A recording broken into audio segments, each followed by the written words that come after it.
HSC পরীক্ষায় বিদ্রোহী কবিতা থেকে প্রশ্ন আসে। আমরা বিদ্রোহী কবিতার এমন কিছু এমসিকিউ সলভ করব যেগুলো সকল বোর্ডে আসতে পারে। সো দেখে নেওয়া যাক এই এমসিকিউগুলো। আমরা বিদ্রোহী কবিতার পুরো আলোচনা আমরা ইউটিউবে দিয়েছি, যারা দেখো না এই ব্যাখ্যাটা দেখে আসবা। এখানে আমরা কেবল এমসিকিউগুলো সলভ করব যেগুলো যে কোনো বোর্ডে, সকল বোর্ডে আসার মতো উপযোগী। প্রথম যে প্রশ্নটা আমরা দেখতে পাচ্ছি যে কাজী নজরুল ইসলাম কোন কবিতা রচনার জন্য কারাবরণ করেন? বিদ্রোহী, প্রলয় উল্লাস, আনন্দময়ীর আগমনে নাকি নারী? তোমরা অনেকেই বিদ্রোহী কবিতা দাগ দিতে পারো, যেহেতু বিদ্রোহী কবিতা তোমাদের পঠিত। মনে রাখবা, কাজী নজরুল ইসলাম আনন্দময়ীর আগমনে এই কবিতা রচনার কারণে তার কারাবরণ করতে হয়। এবং এই বিদ্রোহী কবিতাটা নেওয়া হয়েছে অগ্নিবীণা কাব্যগ্রন্থ থেকে। অগ্নিবীণা কাব্যগ্রন্থের দ্বিতীয় কবিতা হচ্ছে বিদ্রোহী, দ্বিতীয় কবিতা বিদ্রোহী। আর প্রথম কবিতা হচ্ছে যে প্রলয় উল্লাস। আমরা অনেক সময় এই কবিতাটা পড়তে শুনেছি, কিংবা আমরা নিজেরাও হয়তো বা পড়েছি যে তোরা সব জয়ধ্বনি কর, তোরা সব জয়ধ্বনি কর। সো অগ্নিবীণা কাব্যগ্রন্থের দ্বিতীয় কবিতা বিদ্রোহী। এবং এই বিদ্রোহী কবিতা ছাড়াও এই অগ্নিবীণা কাব্যগ্রন্থে মোট কবিতার সংখ্যা হচ্ছে যে 12টি। মোহররম, কুরবানি, কামাল পাশা, বিদ্রোহী, প্রলয় উল্লাস, এই কবিতাগুলো এই কাব্যগ্রন্থে সংকলিত হয়েছে। এবং অগ্নিবীণা হচ্ছে যে কাজী নজরুল ইসলামের প্রথম কাব্যগ্রন্থ। এটা প্রকাশিত হয় বিদ্রোহী কবিতাটা 1922 সালে। আচ্ছা, তারপর দেখো, এই কবিতায় সংযুক্ত হয়েছে ঔপনিবেশিক শাসনের বিরুদ্ধে কবির ক্ষোভ ও বিদ্রোহ। এখানে কোন কবিতার কথা বলা হয়েছে? কেবলমাত্র বিদ্রোহী কবিতায় আমরা দেখতে পাই ঔপনিবেশিক শাসকদের বিরুদ্ধে, তাদের অন্যায়, শোষণ, নির্যাতন, নিষ্পেষণের বিরুদ্ধে একজন কবি বলে গিয়েছেন, লড়াই করে গিয়েছেন, সংগ্রাম অব্যাহত রাখার প্রতিশ্রুতি দিয়েছেন। এবং এই কবিতাটা হচ্ছে যে বিদ্রোহী। তারপর দেখি আমরা বিদ্রোহী কবিতা শেষ হয়েছে কোন প্রত্যাশার মধ্য দিয়ে।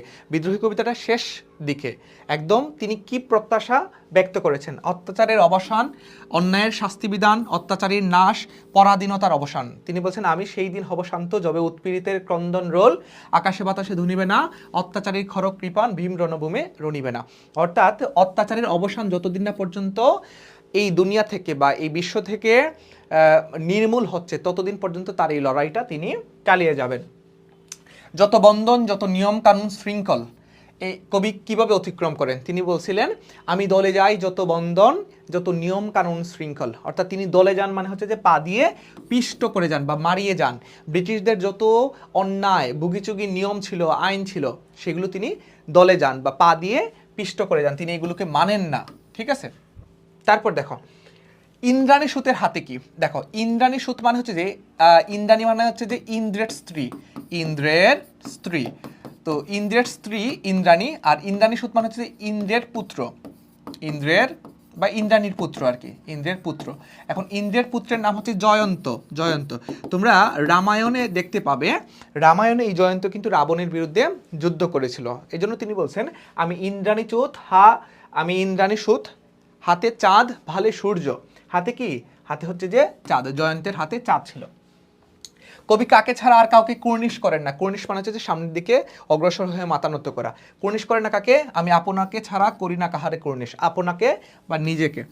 আচ্ছা, আমরা দেখব কবি নিজেকে কার ডমরু ত্রিশূল বলছেন? ডমরু ত্রিশূল বলছিলেন, আমি পিনাক পানির ডমরু ত্রিশূল, ধর্মরাজের দণ্ড। তার মানে তিনি দেবতা শিব, কিংবা পিনাক পানির ডমরু ত্রিশূল। শিবের হাতের যে ডমরু ত্রিশূল, 3টা শূল, এটাকে তিনি নিজেকে বলেছেন যে আমি পিনাক পানির ডমরু ত্রিশূল। আচ্ছা, কবি নিজেকে কার উন্মন মন বলেছেন? বলছেন, আমি উন্মন মন উদাসীর, আমি হুতাশ, আমি হুতাশীর। ঠিক না? আর কবিকে দেখে সপ্ত নরক হাবিয়া দুজক কেঁপে যায় কেন? তিনি বলছিলেন সপ্ত নরক হাবিয়া দুজক, 7টা নরকের একটা হচ্ছে হাবিয়া দুজক। এই দুজক কেঁপে যায় কেন? কেঁপে যাওয়ার কারণ হচ্ছে ভয়ে। ভয়ে সপ্ত নরক হাবিয়া দুজক নিবে নিবে যায় কাঁপিয়া। এই কবিতাটাতে কবি বিভিন্ন পৌরাণিক চরিত্র, সাহসী চরিত্র, এদের সাথে তুলনা করেছেন নিজেকে। এবং এই তুলনাটা তিনি ব্রিটিশদের বিরুদ্ধে, ঔপনিবেশিক শাসকদের বিরুদ্ধে, তাদের শোষণ, নির্যাতন, নিষ্পেষণের বিরুদ্ধে একটা হুঁশিয়ারি বার্তা ছিল। এবং আমি এই কবিতাটার ফুল প্লেলিস্ট কিন্তু ইউটিউবে দিয়েছি, তো তোমরা ওইখানে গিয়ে কিন্তু ফুল কবিতাটা দেখে আসতে পারো। নজরুল নিজেকে কার কঠোর কুটারের সাথে তুলনা করেছেন? দেখো, খুবই ইম্পর্টেন্ট কিন্তু, কবিতাটা না জানা থাকলে এটা আমরা পারবো না। পরশুরাম, বলরাম, বিশ্বামিত্র, শিব। বলছিলেন বিশ্বামিত্রের শিষ্য তিনি। শিবের হাতের ডমরু ত্রিশূল, এটা আমরা দেখতে পাই, পিনাক পানির ডমরু ত্রিশূল। বলরাম নাকি পরশুরাম? পরশুরামের কঠোর কুটার নিক্ষত্রিয় করিব বিশ্ব। পরশুরামের লাইনটা এরকম ছিল, আমি পরশুরামের কঠোর কুঠার। পরশুরামের হাতে কি ছিল? যুদ্ধের অস্ত্র ছিল। কঠোর কুঠার ধর্মরাজের দণ্ড, ঠিক আছে। সো এটা কি হবে, নজরুল কিসাকে নিজেকে কঠোর কোটার তুলনা করছেন, এটা হচ্ছে যে পরশুরাম, ঠিক আছে। আর বলরামের হচ্ছে আমি হল বলরাম স্কন্দে, বলরামের কাদের লাঙ্গল। আর পরশুরামের কি, পরশুরামের কঠোর কুঠার। আশা করি শিক্ষার্থীরা এটা বুঝতে পেরেছো তোমরা।